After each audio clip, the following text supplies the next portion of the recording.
So, this is what Pixar animated a baby like in 2015. And this is what they did 3 decades earlier, in 1986, in the short film Tin Toy.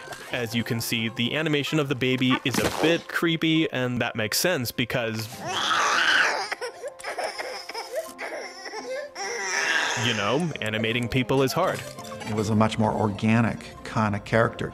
Skin, facial animation, even though when you look at it today, you sort of go, ooh, that's a weird looking baby. And believe it or not, it was the beginning of it all. And the Oscar goes to Tin Toy, John Lasseter, and William Reed. It's the first Oscar winner ever to be animated by computer, and it could be the beginning of a new age for animation. What's happening in the world of animation and this marvelous relationship between film and computers producing animation. But the computers didn't create the films, people did, and we'd like to thank those people at Pixar. The thing is that, back then, Pixar wasn't Pixar, and probably none of the people around had heard of the brand name. It was a company without movies because when they wanted to make one... Great, but, you know, to do this on a grand scale, it's going to take at least, you know, $30–40 million investment, which we don't have.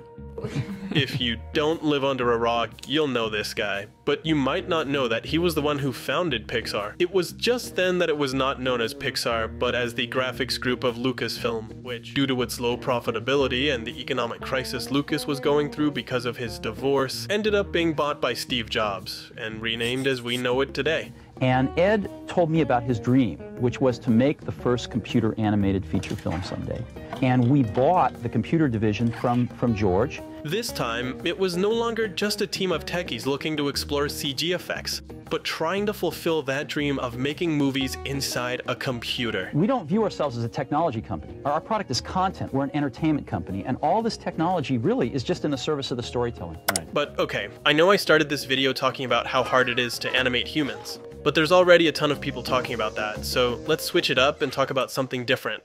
Because the definition of animation is to give life to. But today I want to shift the focus to the elements in the frame that lack life, because those animate characters would be nothing without their backgrounds. Is not only a set, it actually comes to represent Ellie, who passes away. So her presence is felt through the whole film, through that house. We're on our way, Ellie. She is very rounded shapes. And so a lot of things associated with her are these circles. Carl is more square. Pictures of Carl will be in square frames. Pictures of Ellie are in circular frames. We thought about how, not only how humans age, but also how materials and houses age. And that's what I want to talk about today. So here's a video exploring the inanimate elements of animated movies. You see, I always thought Pixar took an almost opposite approach to their movies in their early years compared to Disney. Disney was an invitation to step away from the ordinary and travel to the extraordinary, to Alice's Wonderland, to Neverland, to Maleficent's castle. It's incredible! But Pixar is the opposite in a way. You think it's over? No. Getting closer to the ordinary and diving so deep into it that it starts to become extraordinary. I mean, there's nothing more grounded than some bugs that could be in your backyard. Oh no! I'm lost! Where's the line? It just went away! It's an invitation to see what's around us through a different lens. But this gets more interesting when you learn about the story behind the process, because you realize that many of these decisions were born out of technical limitations. Hi, pal, what you doing? I'm Timbers from Mars. What's his butt? This particularly draws me in because you would normally think that having abundant resources, no limits, and total control is what enables pure, unrestrained creativity from artists. But I recognize that I'm a fan of those inverted situations where a lack of resources pushes creativity to its maximum. After all, Toy Story is mainly set in rooms, not in castles or enchanted forests, because these are easier to animate. Although, to be honest, the first animated background wasn't in an animated movie.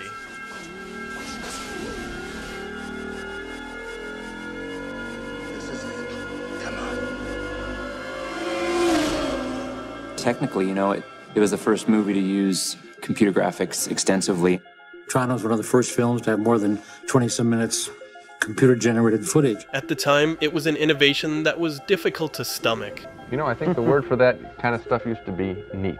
This is neat stuff. I love this movie. I got into it right away. We have this enormous panoply of background and the computer universe, the landscapes and so forth, that is just so terrific to look at. But the truth is, it offered new possibilities for creating animated scenes. And it would give us the ability to do something that was very difficult to do in 2D, and that is actually go into the scene. However, the majority of the industry didn't have high expectations since there were very few applications for it. In Tron, it worked because the movie was set inside a video game, and these graphics enhanced the experience, but it was hard to see how it could be applied outside of that context. Unless, of course, you were a Disney animator. My background is a Disney animator. I worked at the Disney Studios for a number of years and got my training there. So at that time, John Lasseter, who would later direct many Pixar films, was working as an animator at Disney. For me, this was some of the very first computer animation I had ever seen. I was working at the Disney Studios. I was an animator on Mickey's Christmas Carol when Tron was being produced. Computer animation excited me so much. Not excited about what I was seeing, but the potential I saw in all this. I was just amazed by it. And this led to the creation of the first short film using this process, produced and animated by John and directed by the more established Glenn Keane. And we started thinking, wouldn't it be cool if we had a background that was moving like Tron did, but we animated the character by hand.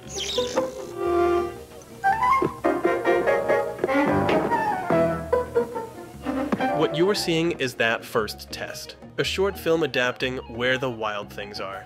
As you can see, the background is 3D, while the characters are done in traditional 2D animation. And believe it or not, even though it looked great for its time, it was one of the reasons Lasseter was fired from Disney, because the experiment was a financial failure since it didn't prove to reduce costs. But what interests me about this project is how it somehow plants the seed for many of Pixar's future works, because it's essentially a chase that starts in an ordinary room. In other words, it redefines everyday space through a new lens. And it's undeniable that over time, Pixar has explored different environments and settings, but I appreciate that in many of their films they still return to that initial seed where it all began. We make sure that, from shot after shot after shot, the audience feel that Carl is really got trapped within that same environment. And we want the camera to reflect his isolation and his being trapped within his house. We framed Carl inside doorways and things, squares within squares. With characters and their intimate spaces. It's nothing our butterfly curtains couldn't fix. I read somewhere that an empty room is an opportunity. Where did you read that? But my favorite example of this I just gotta get back in my body and really bring it tonight. How come this part is Joe's room in Soul. 22! You see, the whole movie centers around the contrast between life and the spiritual world. Can't crush a soul here. That's what life on Earth is for. If one realm features abstract elements, soft textures, radiant figures, curved shapes, and evokes a profound sense of impersonality, the other, the earthly realm, is characterized by straight lines, square forms, rough textures, and intricately detailed hyper-realistic environments. And this logic also applies to the space that interests me, Joe's room. As one would expect, straight lines and cubic shapes also fill the space, contrasting with the soft forms of the spiritual world. Basically, everything is made up of cubes and squares. Right now, I'm gonna go in and I'm gonna scratch up the sofa. Wait a minute, that's my... But this time, the lines are slightly crooked because they're not aiming for the perfect aesthetics of Up, but something more realistic that reminds us of our world. And what I really like about this set is the amount of information it gives us about Joe. We can obviously infer he loves music, and it also hints at his backstory, suggesting that music serves as a reminder of his father, with an instrument that belonged to him looming large in the room as a powerful presence. But the point is that the room is entirely monothematic in its content. Just compare the pictures on its walls, which feature no photos and focus entirely on music, to the walls of the barbershop. Hey Joe, what are you doing here on a weekday? Where the images on the walls have diverse themes and textures, with an infinite variety ranging from diplomas, photos of cars, boxing images, basketball team posters, to family photos. It's a collage of the barber's inner world. How come we never talked about your life before? You never asked, but I'm glad you did this time. Looking good, brother. Our minds unconsciously start working like a detective's, where every element is a clue for us. Scotty, She's here for a lesson. And we could even go deeper. The crooked lamp tells us he's a careless guy, which is reinforced by the laundry basket on the floor. The multiple stacked boxes show he prioritizes comfort over aesthetics. The damp stains, or the worn edges of the walls, or the worn areas around the switches indicate he isn't someone who particularly cares about home maintenance, or the fan indicating he doesn't have air conditioning, giving you an idea of his economic level. We could say the sunken sofa in the middle implies he always sits alone, or the shelves bending under the weight speak of his neglect or lack of money to get better furniture. As you can see, we can say a lot of things, and you could probably say even more, maybe coming to different conclusions from the same clues, because the meaning of these objects isn't linear, and that's part of what's interesting. And even the color palette, with its earthy tones and aged textures, conveys a sense of decay. But that's exactly what I appreciate about this set. Despite this, the visuals remain beautiful and resonate with the movie's message and Pixar's spirit.